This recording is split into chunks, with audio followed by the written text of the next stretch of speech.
The notification on my phone screen was innocuous enough. A simple automated alert from the bank, but it triggered a sequence of events that would dismantle the quiet dignity I had spent 72 years constructing.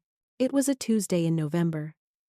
The kind of humid, overcast day in Savannah, where the Spanish moss hangs heavy and still from the live oaks, looking like the gray beards of judging ghosts. I was in my sewing room, the sanctuary where I had pieced together fabrics and memories for 5 decades, when the phone rang. It wasn't the bank this time. It was the shrill, hysterical voice of Serafina, my daughter-in-law, piercing the silence like a shard of glass. "Mother, why is the account locked? I am standing at the checkout of the furniture store and the card was declined. You changed the password to the online banking too. Fix it. Now." Her voice was not asking. It was demanding, stripped of the sugary veneer she usually applied when she wanted something. Before I could even articulate a response, the line went dead. The silence that followed was heavy, filled only by the ticking of the grandfather clock in the hallway. A clock my late husband Arthur had wound every Sunday for 40 years. I put the phone down, my hands trembling not with fear, but with a cold, dawning realization. I had finally pulled the thread that would unravel the entire tapestry of lies my family had become. 20 minutes later, the heavy oak front door of my home shuddered under a violent impact. My son, Julian, burst into the foyer, bringing with him a gust of damp wind and an aura of rage I did not recognize. He was 42 years old. A man who had always been gentle, soft-spoken, an architect who built structures designed to shelter and protect.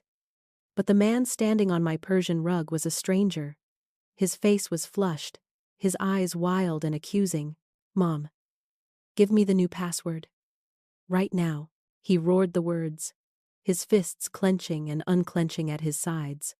I stood by the banister, clutching the silk robe I was repairing, feeling small and fragile against his towering fury. This was the boy I had nursed through fevers, the man I had comforted when his first dog died, the son Arthur and I had raised to be respectful and kind. Now, he looked at me as if I were a thief in his own home. "Serafina is in the car crying." Julian spat, stepping closer, his shadow falling over me. "She is humiliated, Mom. Humiliated in public because you decided to play power games with your money. I never thought you could be this petty. You are a bitter, selfish old woman who can't stand seeing us happy." His words hit me harder than any physical blow. They winded me, stealing the breath from my lungs. I looked into his eyes, searching for my son. But all I saw was the reflection of his wife's manipulation. He had no idea what was coming. He had no idea that this moment, this violent demand for a password, was the beginning of the end of his life as he knew it. "My name is Eleanor Vance. I have lived in this house since 1975. I am a master quilter. A woman who understands that a pattern is only as strong as the stitches that hold it together. And I was about to show my son that his marriage was nothing but a patchwork of fraud held together by greed. For nearly half a century, Arthur and I had lived a life of quiet frugality. Arthur was a structural engineer, a man of few words, but immense integrity. While he ensured the skyscrapers of Atlanta didn't crumble, I stayed here in Savannah, turning fabric scraps into works of art. My quilts were not merely blankets. They were histories. People from all over the state commissioned them for weddings, births, and anniversaries. Every stitch was a prayer for the recipient's happiness. When Arthur passed away from a sudden aneurysm 3 years ago, my world turned gray. I lost my anchor, but Arthur, ever the protector, had left me more than just memories. He had been secretly stashing money for decades. He called it his Eleanor Fund, a safety net he had built dollar by dollar, investing wisely in low-risk bonds and savings accounts I knew nothing about until the reading of the will. When the lawyer told me the final sum, I nearly fainted. $280,000. To a woman who still clipped coupons for groceries, it was an astronomical fortune. It was meant to be my security, my shield against the indignities of old age. I could hire a nurse if I fell ill. I could repair the leaking roof. I could live without fear. At first, the money brought me peace. Then, Julian met Serafina. She swept into our lives 6 months after Arthur's funeral. A whirlwind of charisma and perfectly applied makeup. She was 32, 10 years younger than Julian, with a backstory that shifted like sand dunes in the wind. Sometimes she was an interior designer. Other times she was a consultant for high-end art galleries. She called me Mother Eleanor, with a syrupy sweetness that made my teeth ache, hugging me a little too tightly, her perfume lingering in my house for days after she left. Julian was besotted. He was a man drowning in grief who had suddenly been thrown a life preserver made of gold glitter. I wanted to be happy for him. I truly did. I ignored the small voice in my gut that warned me she was too polished, too eager. After they married, the requests began. They were subtle at first. Mother Eleanor. Serafina would coo, sitting in my kitchen and sipping tea from my best china. Julian is working so hard, and we are just a little tight this month with the mortgage on the new house. Could we borrow the credit card just for groceries and gas? Just until Friday? I handed it over. I was a mother, and my instinct was to nurture. I thought of it as helping them build their foundation, but groceries turned into essential household items.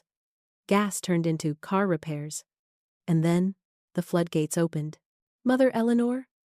We want to make the nursery perfect for when we give you a grandchild, she said one afternoon, placing a manicured hand on my forearm, her eyes shimmering with unshed, calculated tears. You know how important environment is for a baby. The promise of a grandchild was the bait, and I swallowed it whole. I envisioned a little baby crawling on the quilts I would make, a new life filling the empty spaces Arthur had left behind. I nodded, blinded by hope. But the bank statements told a different story. It started with a leather sectional sofa for $4,000, then a dining set made of imported mahogany for $3,000, then crystal chandeliers, high-end espresso machines, and silk draperies.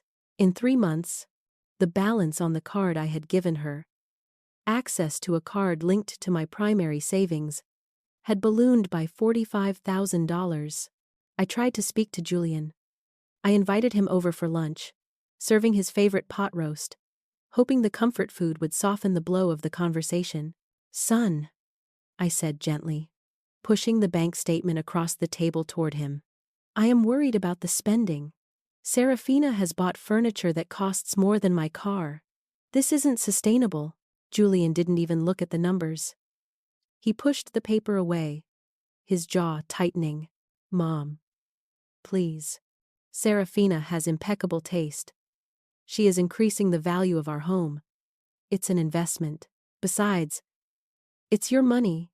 Yes, but isn't it better that we enjoy it now as a family rather than waiting until you're gone? The implication hung in the air. Toxic and cold. He was waiting for me to die. Or rather, he felt entitled to his inheritance while I was still drawing breath. Dad wanted us to be comfortable, he added, delivering the final blow using Arthur's memory as a weapon.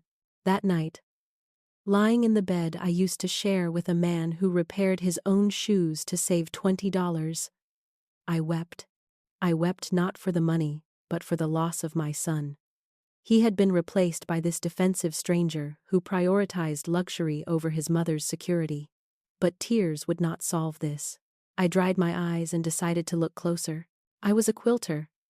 I noticed patterns, and the pattern on the bank statements was strange. Serafina always bought things in pairs. 2 oversized velvet armchairs, 2 identical Persian rugs, 2 high-definition televisions purchased on the same day from different electronics stores. It made no sense. Their house was a modern build. Spacious, but not a mansion. Where were they putting 2 grand pianos? My suspicion turned into an investigation. I am an old woman, invisible to most. People see gray hair and a cane, and they assume the mind is fading too. I used this invisibility to my advantage. I started with the boutique downtown, where the statement showed a recurring charge for consultation fees and decor. I walked in, the bell above the door chiming softly. The salesgirl, a young woman with pink hair and a kind face, smiled at me. "Can I help you, ma'am?" I feigned confusion, clutching my purse. "Oh dear. My daughter-in-law, Serafina. She bought a lovely vase here last week, and I wanted to get the matching one for her birthday, but I can't seem to recall which one it was." The girl's face lit up. "Oh, Mrs. Serafina. She is one of our best customers. She has such wonderful taste. Let me check her history." She tapped on the computer screen. Here it is. She bought the Ming-style reproduction vase. Actually, she bought 2 of them last Tuesday. And the week before, she bought 2 of the velvet ottomans. 2. Always 2, did she say? Why she needed 2? I asked, keeping my voice trembling slightly. The girl leaned in confidentially. She mentioned one was for her home, and the other was a gift for her mother-in-law. She said, "You are very demanding about your decor." I felt the blood drain from my face. I had never received a vase. I had never received an ottoman. I thanked the girl and walked out into the bright Savannah sun, feeling a chill deep in my bones. Serafina wasn't just spending my money. She was laundering it. I needed proof. I couldn't go to Julian with just a sales clerk's word. He would say I was confused, or worse, that I was lying. I needed to see where the second items were going. I hired a taxi to take me to the Gilded Cage, the most exclusive consignment shop in the city. If someone wanted to sell high-end furniture quickly for cash, this was the place. I walked through the aisles of the shop, my heart pounding against my ribs, and there, in the center of the showroom, was the proof. A Ming-style reproduction vase, identical to the one in the boutique. A tag hung from its neck. Ideally, new. Quick sale. $400. I called over the manager, a sharp-eyed woman named Margaret, who had known me for years through the quilting guild. "Margaret," I asked, pointing to the vase with my cane, "who brought this in?" Margaret looked around to ensure no one was listening. "A young woman. Very flashy. Comes in every Thursday with a trunk full of unwanted gifts or decorating mistakes. She insists on cash payouts. She says her husband is an architect, and clients change their minds often. Does she have a name?" Margaret checked her ledger. "Serafina Vance." The room spun. It was a perfect, malicious ecosystem. She used my card to buy 2 items. She kept one to maintain the illusion of a decorated home for Julian, and she sold the second one immediately for cash. Cash that I couldn't track. Cash she could stash away for herself. She was effectively draining my savings and converting it into a private slush fund. All while Julian defended her good taste. I spent the next 2 weeks gathering evidence. I took photos of the items in the consignment shop.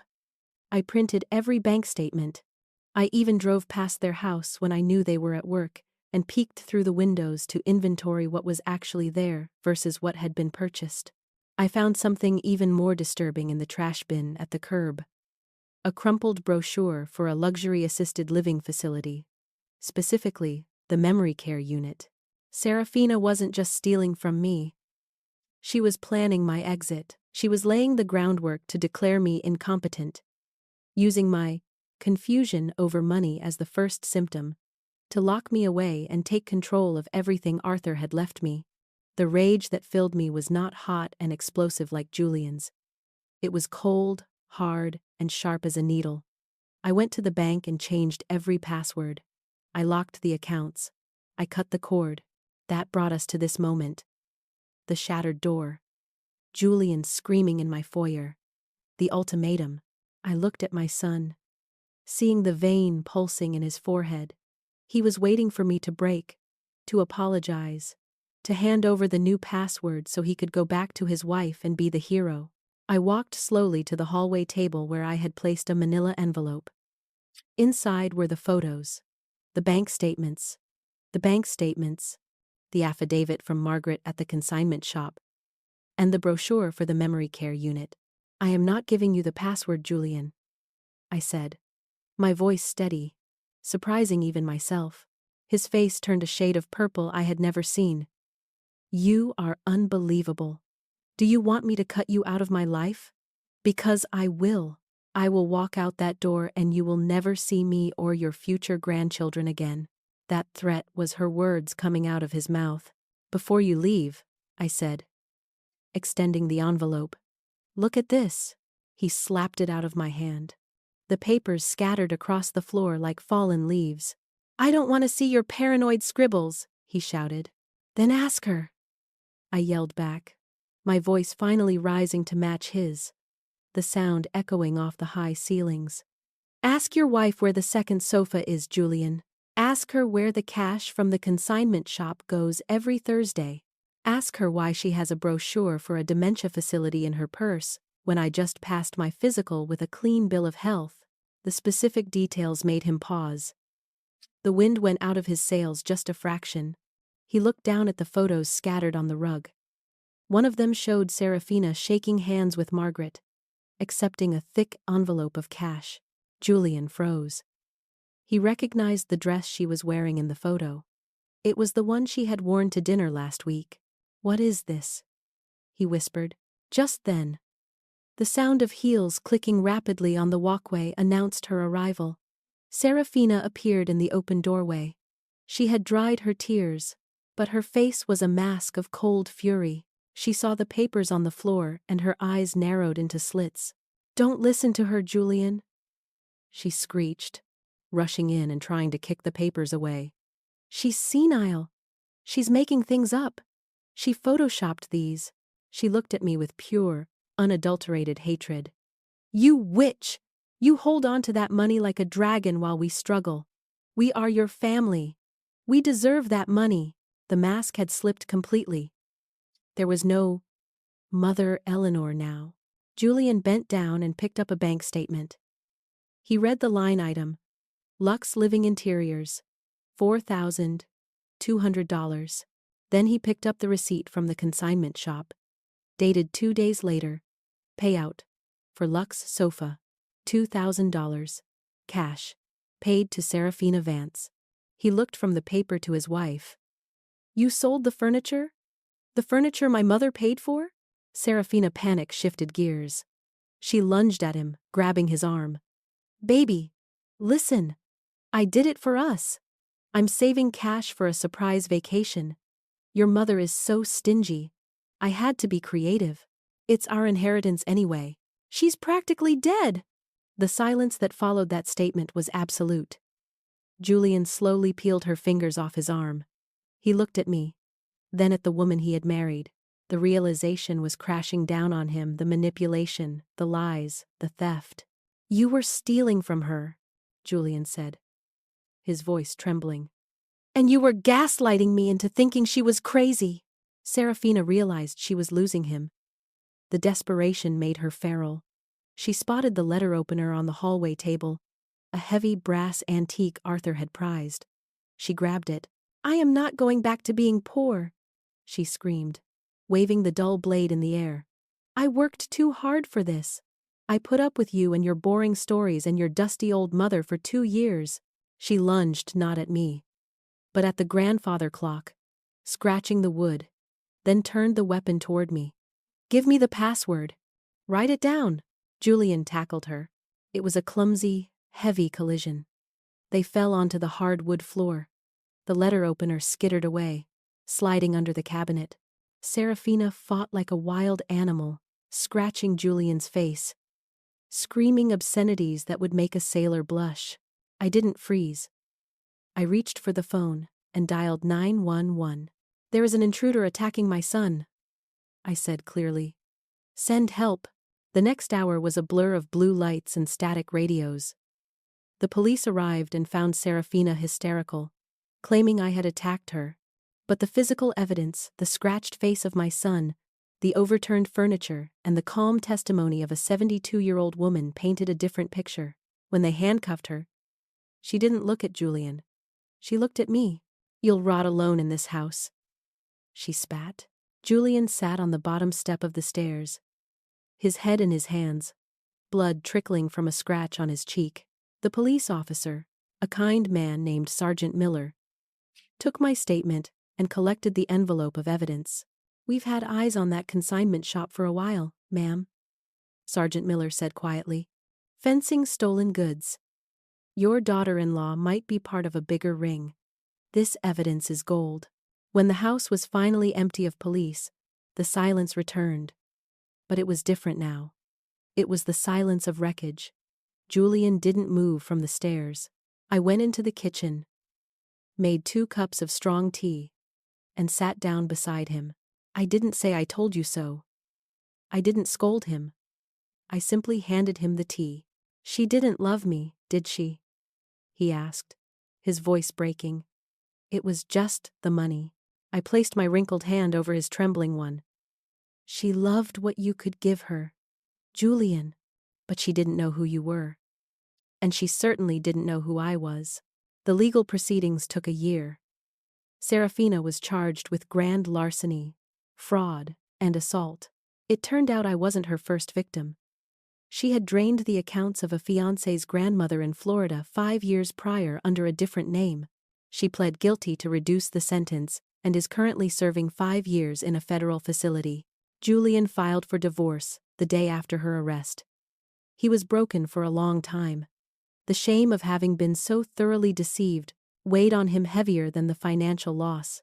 He sold their house, the house filled with the ghosts of her good taste, and moved into the guest cottage in my backyard. We spent the evenings on the porch, listening to the crickets. I taught him how to quilt.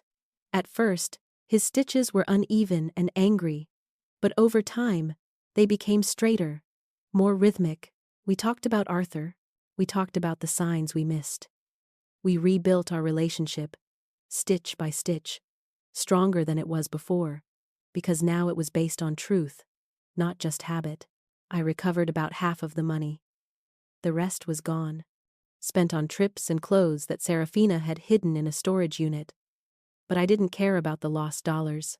I had my son back. 3 years have passed since that day. I am 75 now. My hands are a little stiffer, but my eyes are sharp. Last week, Julian introduced me to a woman named Clara. She is a librarian. She has gentle eyes and rough hands from gardening. She didn't hug me too tight. She didn't ask about my antiques. She simply admired the quilt on the sofa and asked about the story behind the pattern. I looked at Julian, and he smiled. It was a genuine smile, reaching his eyes. The lesson I learned, and the lesson I stitched into the border of my latest quilt, is simple. Trust is precious currency. It should be earned, never demanded, and family isn't defined by blood or marriage certificates, but by who stands beside you when the door is kicked in and the storm enters the room. We cannot control the deceit of others, but we can control the strength of our own foundations. And mine, built on 40 years of honest love and hard work, was strong enough to withstand the hurricane named Serafina. "Would you like some tea, Clara?" I asked, standing up. "I have a fresh pot brewing." "I would love that, Eleanor," she replied, and for the first time in a long time, the house felt warm, safe, and truly mine again.